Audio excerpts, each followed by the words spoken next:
Hello, welcome back to Bits and Bytes Malayalam. +2 computer സയൻസിന്റെ 9ാമത്തെ chapter structured query language ആണ് ഇന്ന് നമ്മൾ എടുക്കാനായിട്ട് പോകുന്നത്. സോ ഇന്ന് കവർ ചെയ്യാൻ പോകുന്ന topic features and components of SQL ആണ്. ഇതിന് മുന്നത്തെ ക്ലാസ്സുകൾ നിങ്ങൾ ആരെങ്കിലും മിസ് ചെയ്തിട്ടുണ്ടെങ്കിൽ അതിന്റെ ഐക്കാർഡ് ഇവിടെ മുകളിലായിട്ട് മെൻഷൻ ചെയ്തിട്ടുണ്ട്. നിങ്ങൾ തീർച്ചയായിട്ടും അതൊന്ന് കണ്ടു നോക്കുക. സോ നമുക്ക് ചാപ്റ്ററിലേക്ക് കടക്കാം. SQLന്റെ ഫുൾ ഫോം ആണ് സ്ട്രക്ചർഡ് ക്വറി ലാംഗ്വേജ്. ഈ മുന്നത്തെ വീഡിയോയിൽ നമ്മൾ സ്ട്രക്ചർഡ് ക്വറി ലാംഗ്വേജിനെ കുറിച്ച് കൂടുതലായിട്ട് നമ്മൾ പറഞ്ഞിട്ടുണ്ടായിരുന്നു. സോ ഇന്ന് നമ്മൾ അധികം കൂടുതലായിട്ടൊന്നും തന്നെ SQLനെ പറ്റി പറയുന്നില്ല. അതിന്റെ ഫീച്ചേഴ്സും കമ്പോണന്റും ആണ് നമ്മുടെ മെയിൻ ആയിട്ടുള്ള ടോപ്പിക്. എന്നാലും SQL എന്ന് പറയുന്നത് നമ്മൾ ചുരുക്കം ജസ്റ്റ് ഒരു ബ്രീഫായിട്ട് പറഞ്ഞേക്കാം. ഇതൊരു ANSI ISO സ്റ്റാൻഡർഡൈസ്ഡ് ആയിട്ടുള്ള ഒരു ലാംഗ്വേജ് ആണ്. ഈ ലാംഗ്വേജ് ഒരു പ്രോഗ്രാമിംഗ് ലാംഗ്വേജ് അല്ല. ഇത് ഉപയോഗിക്കുന്നത് ഡാറ്റാബേസ് ക്വറീസുകൾ എഴുതാൻ വേണ്ടിയിട്ടാണ്. അപ്പോൾ ക്വറീസ് എന്ന് പറഞ്ഞു കഴിഞ്ഞാൽ ഡാറ്റാബേസ് നമ്മൾ കൊടുക്കുന്ന ഒരു റിക്വസ്റ്റിനെയാണ് ക്വറി എന്ന് പറയുന്നത്. ഫോർ എക്സാമ്പിൾ, ഇപ്പോൾ നിങ്ങളൊരു ഫേസ്ബുക്കിൽ കയറിയിട്ട് ഏതെങ്കിലും ഒരാളുടെ പ്രൊഫൈലിൽ ചെന്ന് ആ ആളുടെ ഫോട്ടോസ് നിങ്ങൾ ക്ലിക്ക് ചെയ്യുകയാണെന്നുണ്ടെങ്കിൽ അവിടെ നിങ്ങൾ കൊടുക്കുന്ന ഒരു ക്വറിയാണ്, അവിടെ നിങ്ങൾ കൊടുക്കുന്ന ഒരു റിക്വസ്റ്റാണ്. ആ റിക്വസ്റ്റ് നേരെ ഫേസ്ബുക്കിൻ്റെ ഡാറ്റാബേസിൽ ചെല്ലുകയും അവിടെ നിന്ന് നിങ്ങൾക്ക് റിപ്ലൈ കിട്ടുന്നത് ആ ഒരു ആളുടെ, ആ ഒരു പെർട്ടിക്കുലർ പേഴ്സൻ്റെ ഇമേജസിൻ്റെ ഒരു കളക്ഷനാണ് നിങ്ങൾക്ക് ഔട്ട്പുട്ടായിട്ട് കിട്ടുന്നത്. മനസ്സിലായോ? അപ്പോൾ നിങ്ങൾ കൊടുക്കുന്ന ഒരു റിക്വസ്റ്റിന് ഡാറ്റാബേസിൽ നിന്ന് നിങ്ങൾക്കൊരു ഔട്ട്പുട്ട് കിട്ടും. അപ്പോൾ ആ റിക്വസ്റ്റ് കൊടുക്കാനുള്ള ഫോർമാറ്റിനെയാണ് ക്വറി എന്ന് പറയുന്നത്. ഓക്കെ, അപ്പോൾ ഇതിൻ്റെ ബിഹൈൻഡിൽ SQL ആണ് ശരിക്കും പറഞ്ഞു കഴിഞ്ഞാൽ പെർഫോം ചെയ്യുന്നത്. നിങ്ങൾ ജസ്റ്റ് ഇമേജസിൽ ക്ലിക്ക് ചെയ്യുമ്പോൾ നിങ്ങൾക്ക് ഫോട്ടോസ് കാണുന്നു, ബട്ട് അതിന്റെ ബിഹൈൻഡിൽ അല്ലെങ്കിൽ അതിന്റെ ബാക്ക് എൻഡിൽ SQL എന്ന് പറയുന്ന ലാംഗ്വേജുകളുടെ സഹായത്തോടു കൂടിയാണ് ഇതെല്ലാം നടക്കുന്നത്. ഓക്കെ, ഇനി എന്തൊക്കെയാണ് SQLന്റെ ഫീച്ചേഴ്സ് എന്ന് നമുക്ക് നോക്കാം. ഫസ്റ്റത്തെ ഫീച്ചറാണ് റിലേഷണൽ ഡാറ്റാബേസ് ലാംഗ്വേജ്. ഇത് റിലേഷണൽ ഡാറ്റാബേസുമായിട്ട് ഡീൽ ചെയ്യുന്നത് കൊണ്ട് ഇതിനെ നമുക്ക് റിലേഷണൽ ഡാറ്റാബേസ് ലാംഗ്വേജ് എന്ന് പറയാം. അപ്പോൾ റിലേഷണൽ ഡാറ്റാബേസ് എന്താണ്? ടേബിൾ ഫോർമാറ്റിൽ നമ്മളൊരു കൂട്ടം ഡാറ്റാസിനെ സ്റ്റോർ ചെയ്ത് വെക്കുകയാണെങ്കിൽ അതാണ് ഒരു റിലേഷണൽ ഡാറ്റാബേസ് എന്ന് പറയുന്നത്. അപ്പോൾ ഒരു സ്റ്റുഡൻറ്റിൻ്റെ, അതായത് ഒരു സ്കൂളിൽ പഠിക്കുന്ന എല്ലാ സ്റ്റുഡൻറ്റിൻ്റെ ഡീറ്റെയിൽസ് നമുക്ക് കളക്ട് ചെയ്യണം. അപ്പോൾ സ്റ്റുഡൻറ്റ് ടേബിളിലായിരിക്കും നമ്മൾ കളക്ട് ചെയ്യുന്നത്. അതുപോലെ തന്നെ സ്കൂളിൽ വർക്ക് ചെയ്യുന്ന ടീച്ചേഴ്സിൻ്റെ ഡീറ്റെയിൽസ് നമ്മളൊരു ടീച്ചർ ടേബിൾ. അപ്പോൾ അങ്ങനെ ഒരു സ്കൂൾ ഡാറ്റാബേസ് എടുക്കുകയാണെങ്കിൽ അതിനകത്ത് പല ഡീറ്റെയിൽസുകൾ നമ്മൾ അല്ലെങ്കിൽ പല ഡാറ്റകൾ നമ്മൾ ടേബിൾ ഫോർമാറ്റിലായിരിക്കും സ്റ്റോർ ചെയ്യുന്നത്. അപ്പോൾ ആ ഒരു സ്കൂൾ ഡാറ്റാബേസിനെ നമുക്ക് റിലേഷണൽ ഡാറ്റാബേസ് എന്ന് പറയാം. അപ്പോൾ ആ റിലേഷണൽ ഡാറ്റാബേസുമായിട്ട് ഇന്ററാക്ട് ചെയ്യുന്ന ലാംഗ്വേജ് ആണ് SQL എന്ന് പറയുന്നത്. ഇനി ഇതൊരു നോൺ പ്രൊസീജിയറൽ ലാംഗ്വേജ് ആണ്. അതായത് പ്രൊസീജിയറൽ ലാംഗ്വേജ് എന്താണെന്ന് നിങ്ങൾക്കറിയാം. അതായത് എങ്ങനെയാണ് പെർഫോം ചെയ്യേണ്ടത്, എന്തെല്ലാം ഓപ്പറേഷൻസ് എങ്ങനെയൊക്കെയാണ് ചെയ്യേണ്ടത് എന്നുള്ളതാണ് പ്രൊസീജിയറൽ ലാംഗ്വേജിൽ പറയുന്നത്. അതിൻ്റെ ഒരു എക്സാമ്പിളാണ് C പ്രോഗ്രാമിംഗ്. ഇതെന്ന് പറയുന്നത് ഒരു പ്രൊസീജിയറൽ ലാംഗ്വേജ് അല്ല. കാരണം പ്രോഗ്രാമിംഗ് ലാംഗ്വേജുകളാണ് കൂടുതലായിട്ട് നമ്മൾ പ്രൊസീജിയറൽ ലാംഗ്വേജിൽ കാറ്റഗറൈസ് ചെയ്യപ്പെടുന്നത്. SQL ഒരിക്കലും ഒരു പ്രോഗ്രാമിംഗ് ലാംഗ്വേജ് അല്ല. ഇതൊരു റിലേഷണൽ ഡാറ്റാബേസ് ലാംഗ്വേജ് മാത്രമാണ്. ഓക്കെ, അപ്പോൾ ഇതിനകത്ത് നമ്മൾ എന്താണ് ചെയ്യേണ്ടത്, what has to be done എന്നുള്ളത് മാത്രമേ നോക്കുന്നുള്ളൂ. അല്ലാതെ ഹൗ ഇറ്റ് പെർഫോംസ് എന്നുള്ളത് നമ്മൾ നോക്കുന്നില്ല. വാട്ട് ഇറ്റ് പെർഫോംസ്, എന്താണ് ഇത് പെർഫോം ചെയ്യുന്നത് എന്നുള്ളത് മാത്രമേ SQL കാര്യമാക്കുന്നുള്ളൂ. ഇനി ഇതൊരു ഫ്ലെക്സിബിൾ ആയിട്ടുള്ള, സിമ്പിൾ ആയിട്ടുള്ള, പവർഫുൾ ആയിട്ടുള്ളൊരു ലാംഗ്വേജ് ആണെന്നും കൂടെ പറയുന്നുണ്ട്.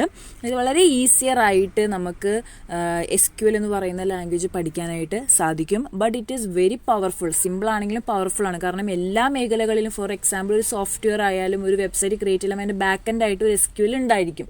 Okay, so that much powerful ആണ് SQL. പിന്നെ it provides commands to create, modify, insert and manipulate data into tables. So ഇത് റിലേഷണൽ ഡാറ്റാബേസ് നമ്മൾ പറഞ്ഞു. റിലേഷണൽ ഡാറ്റാബേസിൽ എന്താണ് ഉണ്ടായിരിക്കുന്നത്? ടേബിൾസ് ആണ്. ആ ടേബിൾസ് ക്രിയേറ്റ് ചെയ്യാനും അതുപോലെ തന്നെ അത് മോഡിഫൈ ചെയ്യാനും ആ ഒരു ടേബിളിലേക്ക് ഡാറ്റ ഇൻസേർട്ട് ചെയ്യാനും, അതായത് സ്റ്റുഡൻറ്റിൻ്റെ ഡീറ്റെയിൽ ആണെങ്കിൽ ആ സ്റ്റുഡൻറ്റിൻ്റെ ഡീറ്റെയിൽ ഇൻസേർട്ട് ചെയ്യണം. ഇനി ആ സ്റ്റുഡൻറ്റിൻ്റെ ഡീറ്റെയിൽസിൽ എന്തെങ്കിലും ഒരു മാനിപ്പുലേഷൻസ്, ചേഞ്ചസ്, മോഡിഫിക്കേഷൻസ് ഒക്കെ വരുത്തണമെന്നുണ്ടെങ്കിൽ അതും നിങ്ങൾക്ക് ചെയ്യാനായിട്ടുള്ള കമാൻഡുകൾ SQL പ്രൊവൈഡ് ചെയ്യുന്നുണ്ട്. ദെൻ അടുത്തത് provide guidelines to major popular RDBMS to perform database operations. ഇപ്പം മേൽ പറഞ്ഞ ഡാറ്റാബേസ് ഓപ്പറേഷൻസ്, അതായത് ക്രിയേഷൻ ആയാലും മോഡിഫിക്കേഷൻ, അപ്ഡേഷൻ, ഡിലീഷൻ, ഈ പറഞ്ഞ ഡാറ്റ ഓപ്പറേഷൻസ് ഓരോരോ RDBMS ചെയ്യാനായിട്ടുള്ള ഗൈഡ് ലൈൻസ് പ്രോപ്പറായിട്ട് SQL ലാംഗ്വേജ് പ്രൊവൈഡ് ചെയ്യുന്നുണ്ട്. അപ്പോൾ പോപ്പുലർ ആയിട്ടുള്ള RDBMS ഏതൊക്കെയാണ്? Oracle, SQL Server, MySQL, MS Access, Sybase, Informix, Postgres, ഇതൊക്കെയാണ് പോപ്പുലർ ആയിട്ടുള്ള RDBMS എന്ന് പറയുന്നത്. അപ്പോൾ ഇതൊക്കെ ഉപയോഗിച്ചിട്ടാണ് ഡാറ്റാബേസ് ഓപ്പറേഷൻസ് നമ്മൾ ചെയ്യുന്നത്. സോ ഇതിനൊരു ഗൈഡ് ലൈൻ, ഇതൊക്കെ എങ്ങനെയാണ് ചെയ്യേണ്ടത് എന്നുള്ളൊരു guideline SQL language provide ചെയ്യുന്നുണ്ട്. Then it provide different types of access permission to users. ഇപ്പോൾ പലതരത്തിലുള്ള യൂസേഴ്സ് ആയിരിക്കും ഡാറ്റാബേസ് ആയിട്ട് അല്ലെങ്കിൽ ഡാറ്റാബേസിനുള്ളിലുള്ള ടേബിൾസ് ആയിട്ട് ഇന്ററാക്ട് ചെയ്യുന്നത്. ഫോർ എക്സാമ്പിൾ, ഇപ്പോൾ ഒരു ഡാറ്റാബേസ് അഡ്മിനിസ്ട്രേറ്റർക്കായിരിക്കും കൂടുതൽ ഡാറ്റാബേസിൽ പെർമിഷൻ ഉണ്ടായിരിക്കുള്ളൂ അത് ആക്സസ് ചെയ്യാനായിട്ട്. ഇപ്പോൾ ഒരു നോർമൽ യൂസറാണ്, ജസ്റ്റ് ഒരു വെബ്സൈറ്റ് വിസിറ്റ് ചെയ്യുന്ന ആൾക്ക് ഡാറ്റാബേസ് ആയിട്ട് ഒട്ടും തന്നെ എന്തുണ്ടാവില്ല, ആക്സസ് ഉണ്ടാവില്ല. ചിലപ്പോൾ ഇപ്പോൾ നിങ്ങളൊരു ഫേസ്ബുക്കിൽ കയറിയിട്ട് ചിലവരുടെ പ്രൊഫൈൽ നോക്കി കഴിഞ്ഞാൽ അത് ലോക്ക്ഡ് ആയിരിക്കും. ഓക്കെ, അപ്പോൾ ദാറ്റ് മീൻസ് നിങ്ങൾക്ക് ആ ഒരു പെർട്ടിക്കുലർ പേഴ്സൻ്റെ ലോക്ക്ഡ് ആയിട്ടുള്ള ആ പേഴ്സൻ്റെ പ്രൊഫൈൽ നിങ്ങൾക്ക് ആക്സസ് ചെയ്യാനായിട്ട് പറ്റില്ല. സോ അതാണ് അവിടെ പെർമിഷൻ ഡിനൈ ചെയ്ത് വെച്ചിരിക്കുകയായിരിക്കും. ഓക്കെ, സോ ഇങ്ങനെ പലതരത്തിലുള്ള യൂസേഴ്സിന് പല ടൈപ്പ് ഓഫ് പെർമിഷൻസ് അസൈൻ ചെയ്യാനും എസ് ക്യു എൽ ഫെസിലിറ്റീസ് ഉണ്ട്.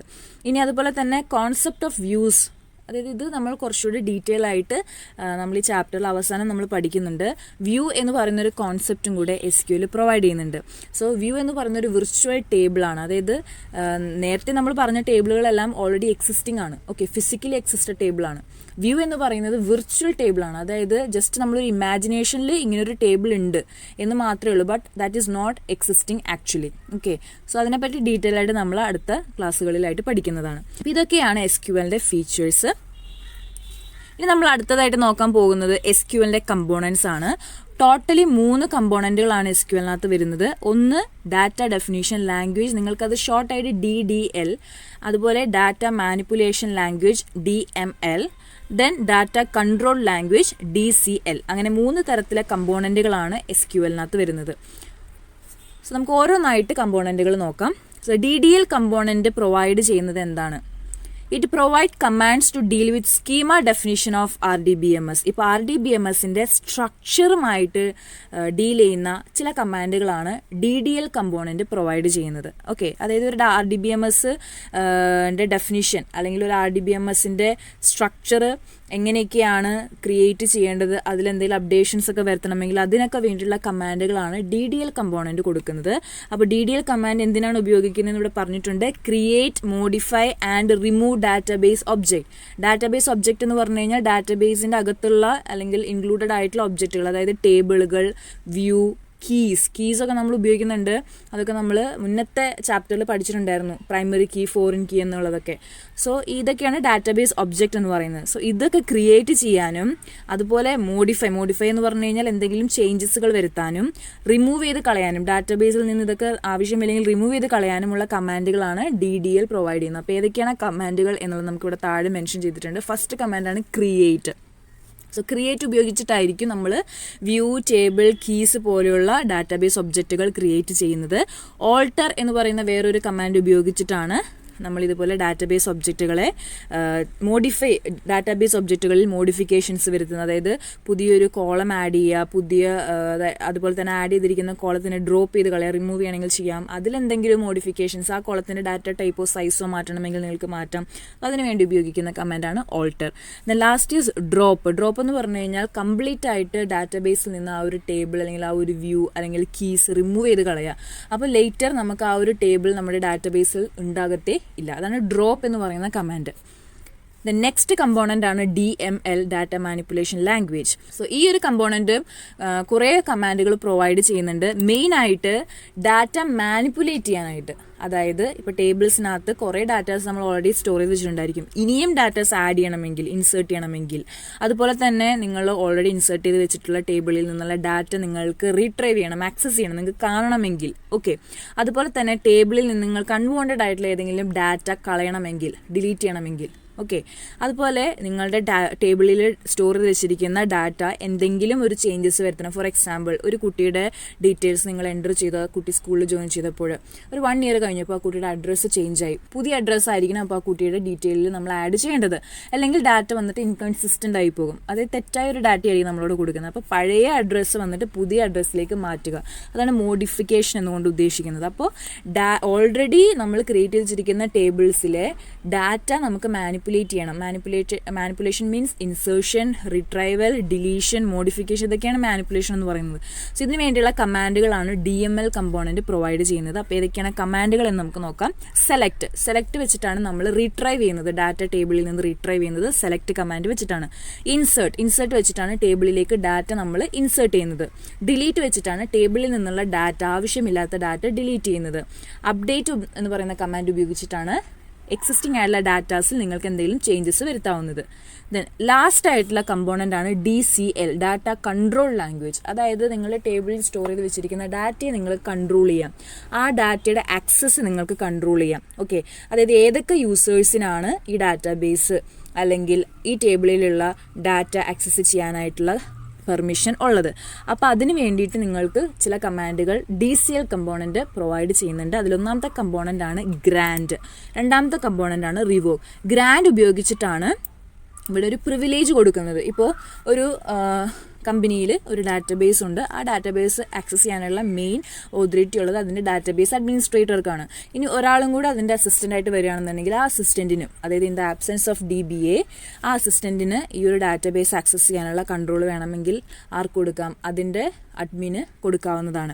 അപ്പോൾ അതിന് വേണ്ടിയിട്ടാണ് ഗ്രാൻഡ്, അതായത് പ്രിവിലേജ്, അതായത് DBAയുടെ പ്രിവിലേജ് വന്നിട്ട് ഈ ഒരു അസിസ്റ്റൻറ്റിന് കൊടുക്കുമ്പോൾ ആ അസിസ്റ്റൻറ്റിനും കൂടെ ഈ ഡാറ്റാബേസ് ആക്സസ് ചെയ്യാനുള്ള കൺട്രോൾ കിട്ടും. ഇനി റീവോക്ക് എന്ന് പറഞ്ഞു കഴിഞ്ഞാൽ ഇപ്പോൾ DBAയുടെ ഡാറ്റ അഡ്മിനിസ്ട്രേറ്ററിന് വർക്കുകളെല്ലാം കഴിഞ്ഞു, ഇനി അസിസ്റ്റൻ്റ് ആവശ്യമില്ല എന്നുണ്ടെങ്കിൽ അയാൾക്ക് അസിസ്റ്റൻറ്റിന് നേരത്തെ കൊടുത്തിരുന്ന ആക്സസ് വന്നിട്ട് അവർക്കത് വിഡ്രോ ചെയ്യാം. റീവോക്ക് എന്ന് പറയും അതിന്. ഓക്കെ, നമുക്ക് കുറച്ച് ക്വസ്റ്റ്യൻസുകളൊക്കെ നോക്കാം. ഫസ്റ്റ് ക്വസ്റ്റ്യൻ ആണ് SQL സ്റ്റാൻഡ്സ് ഫോർ. SQLന്റെ ഫുൾ ഫോം പറയാനാണ് structured query language. Which are the 3 components of SQL? SQLന്റെ 3 കമ്പോണൻറ്റുകൾ ഏതൊക്കെയാണ് നമ്മൾ നേരത്തെ പറഞ്ഞതാണ്. ഷോർട്ട് ഫോം എഴുതാതെ നിങ്ങൾ ഫുൾ ഫോം തന്നെ എഴുതാനായിട്ട് ശ്രമിക്കുക. Data definition language, data manipulation language, data control language.